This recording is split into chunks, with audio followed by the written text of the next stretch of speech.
towards incentivizing some of the ones that we want here. Like I said, the skilled laborers, the craftsmen, people who work in agriculture, farming. I'd love for them to incentivize.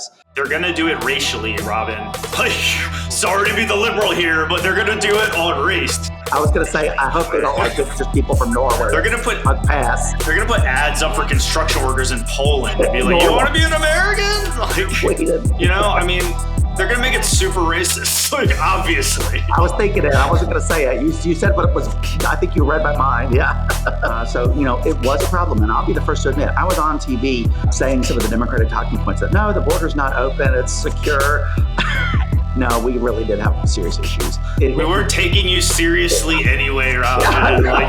But it hit me smack in the face. Like, no, this is serious. You really did reverse 83 executive orders. And but it was just a law. The Citizenship Clause of the 14th Amendment. Yeah, okay. They got an amendment. Right. Yeah, it's in the Constitution. Well, I knew it's an amendment to the Constitution, so they would have to change that. We really fucked ourselves on that one, didn't we? All right. Yeah, it's there. Like, seriously.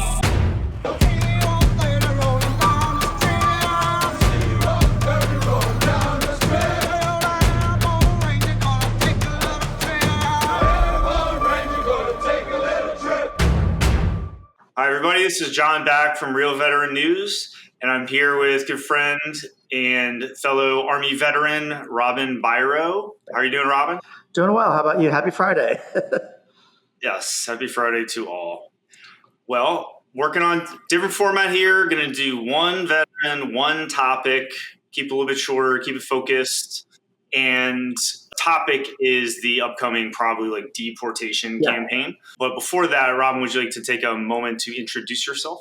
Yeah, sure. Robin Byro. I live here in Atlanta, Georgia with my two kids. I was a Ranger at 75th Ranger Regiment down at Fort Benning. I served for 10 years, active duty and reserves. I'm on TV. It's like 5 or 6 times a day. Just a regular old talking head, mostly on Newsmax these days. Political talent extraordinaire. Yeah. I guess I should say I was campaign director for Obama. That's how I got the gig. Cool. All right. So we're going to start with the deportations here. Yeah. Robin, obviously liberal, but got this kind of like conservative threat. Yeah, you're right. That's absolutely fair to say. I mean, I'd like to say it's just common sense. I mean, these things should be common sense. And look, I'll say this. The very next day after Trump won re-election, my kid came home and was very scared because I've got one kid that's a teenager and he's on the spectrum. So it's hard for him to make friends. And his friend found out was a naturalized citizen. You might call it an anchor baby, if you will. And his parents have lived here for like 25 years, tax-paying citizens, but they don't have legal citizenship. So his whole family was freaking out about this too. So I've been helping them to navigate the ins and outs of this as well. And I think we've got them covered. Actually, some friends across the aisle, some Republican friends, helped me to find a good immigration attorney. And for less than $1,000, I think we're going to get this family covered now and squared away with what they need to be so they could be here legally and not face deportation.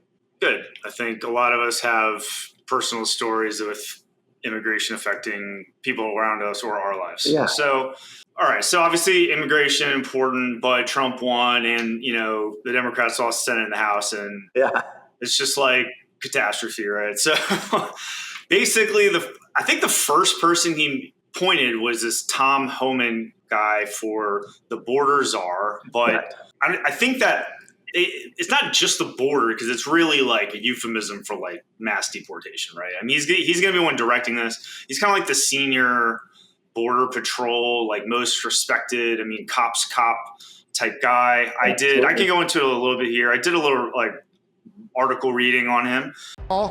You better start packing now. You're damn right.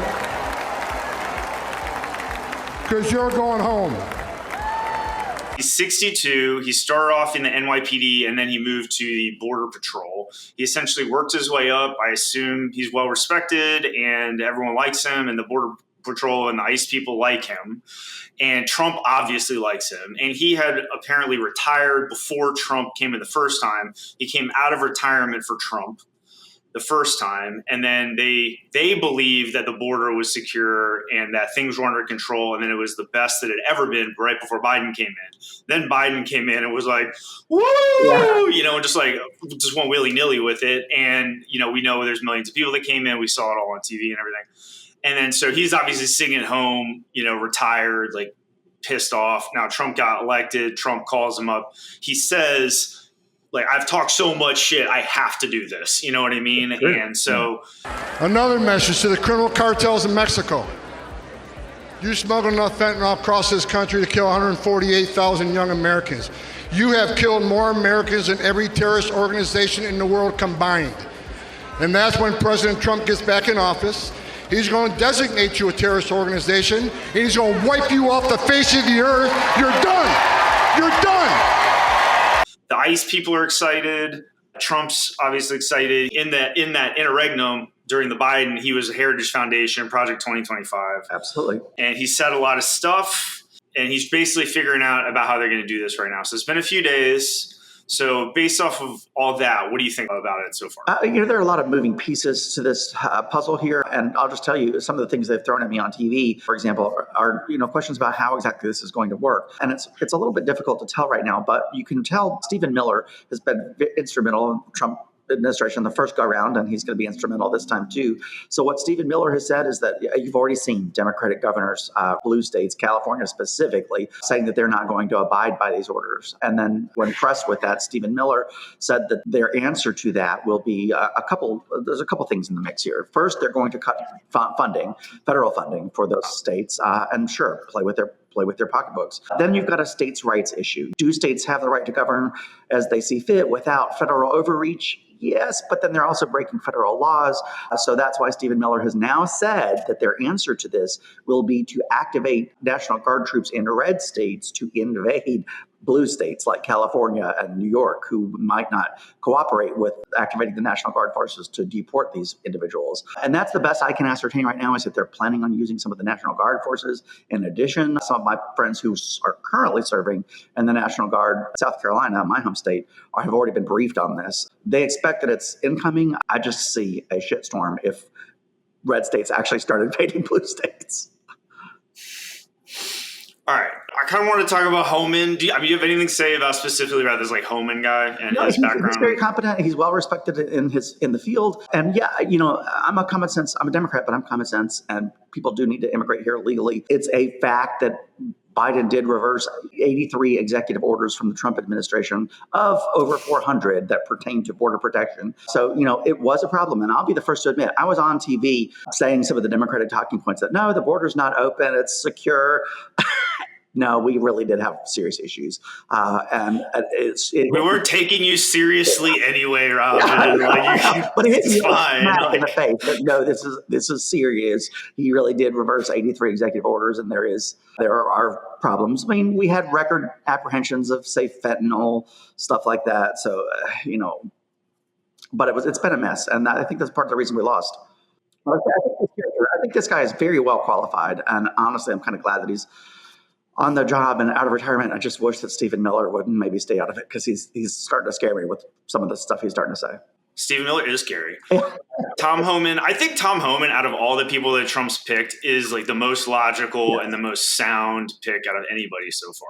Yeah, no, I completely agree. I went through some of his background. We've talked about this guy. I'm going to splice in videos of him and stuff. But go right ahead. Mr. Homan, your name is on this. Is this correct? Yes, I signed that memo. So you are the author of the family separation policy? I am not the author of this memo. You're not the author, but you signed the memo. Yes, a zero tolerance memo. Please respect the chair's authority. I respect the chair's authority, but the chair... Mr. Homan! You work for me. I'm a taxpayer. You work for me. I'm going to go say some of his quotes. And then after that, we can start talking about the strategy of what they're going to do and how they're going to do it. All right. So his quotes, and I believe in listening to what this guy's saying, because he's basically said what he's going to do. He said, "You better start packing," which I think is apt. He said they're going to be doing targeted arrests, that it's not just going to be sweeping up entire neighborhoods and throwing them in concentration camps. That's what he said. He said, "We know who we are going to arrest." I think Trump said no price tag. And Homan said no one is off the table. So that means anybody who is not in a proper status is potentially deportable. So what do you think about that? It's true. I think, by conservative estimates say that we have about 7 million, but I think it's probably as much as 10 million undocumented citizens, if you want to say that, and here in the United States. And, they have to come here legally. Some of them are tax-paying citizens. My pool people were just here earlier today, and I was kind of like, I hope you're citizens. I hate to lose my pool guys. We had a brief discussion. They said, no, we have our papers, we're legal. But, I'm just kind of looking around takes a lot of work to make this house go. And some of the contractors, I'll tell you this, just personally, I hired a painting company in 2017 to paint, and they were a legit painting company, but some of the contractors that they got deported mid-job and left everything, left their scaffolding. It was nuts. Yeah. So, I think there's going to be a lot of that. And one thing that I'd love to see is President Trump has talked about lowering the cost of, new housing construction. But if 20% of the workforce, a conservative estimate, consist of undocumented immigrants, how's that going to work? How are we going to, the people who are picking the crops in the fields, I just don't want the farmers' crops to be rotting in the fields, stuff like that. So, yes. It's an issue, but I hope that we have other people who are in line to do these jobs that maybe others don't want to do. Because I tell you, I'm not going to be picking crops, and I'm not going to be climbing any ladders and painting anyone's house. Okay. Great hot take. All right. Focusing on the effects of the economy, on the economy of Trump's deportation plans here, right? Removing all of these people from the country is going to have a big effect on agriculture because they're picking the crops. Trade work, which includes the people coming to Robin's house, and also construction workers. Yeah. Construction workers and so on and so forth. There's also the kitchens of the restaurants we eat in, right. and there's I guess babysitters and nannies and stuff. I don't know. We're basically looking at a labor shortage, right? If we have a labor shortage in the country, if we have that's one good thing about this is we haven't had a labor shortage, okay? If you forget about everything else. But if we do induce a labor shortage on ourselves, the wages are going to start going up. Yes. And that's going to kick off inflation again. Then we're going to be back in inflation town, and nobody wants to go there. So we got to be careful not to,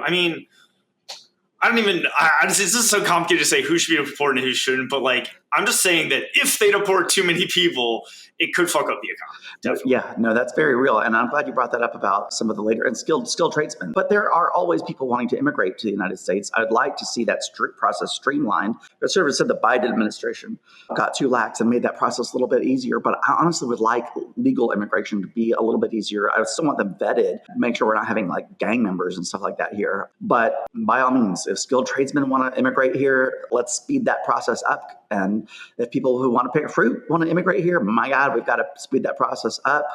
Just anecdotally, my parents were fruit pickers in the 70s. They were hippies, dude. That's how my family got their start, was picking fruit on a farm. I was born on a farm, but it's hard to find those people now. Good luck trying to sell that to young folks now, aged 18 to say 23 or 24.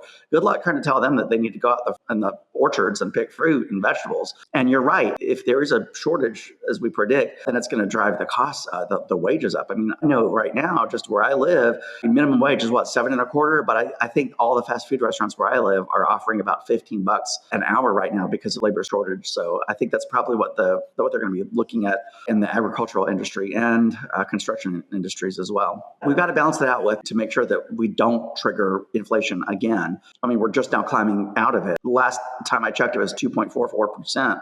A healthy benchmark for inflation is 2%. So, and I'm not betting against America. I'm a Democrat, a Republican one, but I want us to succeed regardless of who's the commander in chief. This is complicated. Okay. We talked about Homan. We talked about the deportation and stuff. I want to talk about the Stephen Miller stuff. Which is policy, just how immigration works in America, what makes you American and stuff like that. Because these topics are coming up, and I'm telling you right now, some of this stuff is going to change. So let's talk about it. Yeah, let's do it. The first thing is birthright citizenship. So if a woman hops over the border and has her baby, right on the other side of the Rio Grande. Yep. Is this is an American now? Is this? That's how it's been. Chinese woman that comes and stays in a house in California and barely ever leaves the house and just has the child in America, collects the papers, and then flies back to China just so the kid can get into an American college. Is this is an American? That's how it's currently set up through the Constitution. So in order to do away with birthright citizenship, that we'd have to amend the Constitution. And that's something that I think they could probably do with, they're not going to have that in the 60%. Constitution. They're not going to have the 60% that they would need in the Senate to do that. But they do have a majority in the Senate. They have a majority in the House, but they don't have. A lot of people are getting it wrong in the news and saying that we'd have to have the 60% in order for it to be a supermajority. That's it. We don't. Republicans do not have a supermajority. That requires 60%. So it's going to be tricky. They have to I thought it amend was the just a Constitution. law. I thought it was just a law. The Citizenship Clause of the 14th Amendment. Yeah, okay. They got to amend the Constitution. All right. Yeah, it's in the Constitution. Well, I know it's an amendment to the Constitution, so they would have to change that. we really fucked ourselves on that one, didn't we? All right.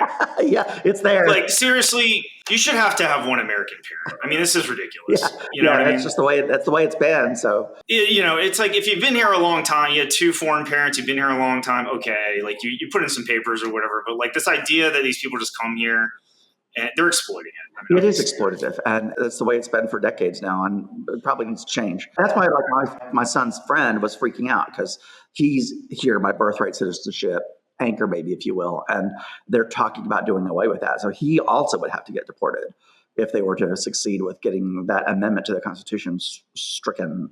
Okay, so another thorny issue here is chain migration, which is like what Trump and them call it, which some people think that's racist or it's not a nice term or something. But the idea that, an engineer from India comes over and gets a job and then he brings his wife over and their kids. And I mean, it's fine. Everyone understands that. Yeah, but then it's like her mother comes over and her father comes over. And then like his father and his mother come over and then his brother comes over and then his wife and their kids. You know what I'm saying? It's like there's like this foothold. And some estimates that some of these people that become U.S. citizens, it can lead to like 30 more people from where they come from eventually becoming Americans. Especially Hispanic families. They tend to have larger families. It's just a fact. So when they're coming over, they really can bring the entire whole gosh dang kit and caboodle. I don't know. So I'm not an expert on yeah, this. no, that is illegal. That is how it currently is written. So some of those laws would have to change. The hurdle that Republicans are going to have,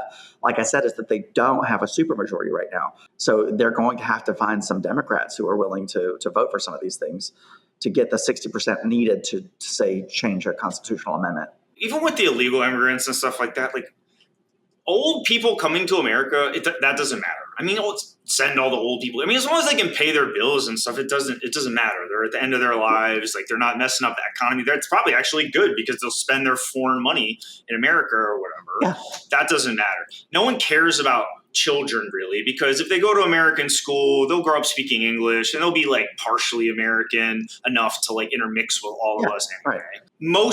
Nobody really cares about women because they don't really commit crimes, and it's like they'll marry someone or they won't really cause a problem. They're good workers. They'll do some job somewhere and they'll have a nice life and they won't really cause any problems for them. It's like basically unmarried men that, and then all the criminals and all the like real shitheads are these like unmarried men. And I mean, and they're coming in with these others. But I mean, the majority of the people immigrating are unmarried men. And that's just like the fact of the matter. And we let way too many of these people in. So, obviously there needs to be priorities. I hope that they take an approach towards incentivizing some of the ones that we want here. Like I said, the skilled laborers, the craftsmen, people who work in agriculture, farming. I'd love for them to incentivize. They're going to do it racially, Robin. Like, sorry to be the liberal here, but they're going to do it on race. I was going to say, I hope they don't like it, just people from Norway. They're going to put They're going to put ads up for construction workers in Poland and be like, "You want to be an American?" Like, I mean, they're going to make it super racist, like, obviously. I was thinking it. I wasn't going to say it. You said what it was. I think you read my mind. Yeah. You think they're going to do what makes sense? Like, that'd be ridiculous. It's true. Yeah. Yeah. There definitely need to be reforms, and I'm hopeful that if nothing else comes of all this, that we get immigration reforms. Oh, something's coming. Yeah, something's coming. It's coming. Brace yourself. Something's coming. I think we covered everything. What'd you think? Yeah, I think that's good. Stephen Miller, I don't know, do we have much more to say about Stephen Miller? I mean, he's like Voldemort to me. I don't know. Do you have more to say about Stephen Miller? I just know what his plans are. I can't even remember. He was appointed something this week, but I don't remember what role he was given. But do you want to make any comments on his physical appearance? Dude. No. I'm just kidding. No, just kidding. I think All we right. covered it all. Yeah, hopefully it doesn't get too nasty, but obviously this is a big problem, but hopefully it's not too nasty. All right. But elections have consequences, so that's I accept that. This is what Americans wanted. The majority of it. Look, he won the popular vote. I accept that. I'm not giving Americans side eye. Let's see how this works. I think it might be a total shit show, but let's hope not. I don't want to bet against America. No one's betting against America. All right. Okay. All right. That's it. Real Veteran News. Thank you everybody for watching. Thanks, Robin, and see you next time. Sounds good.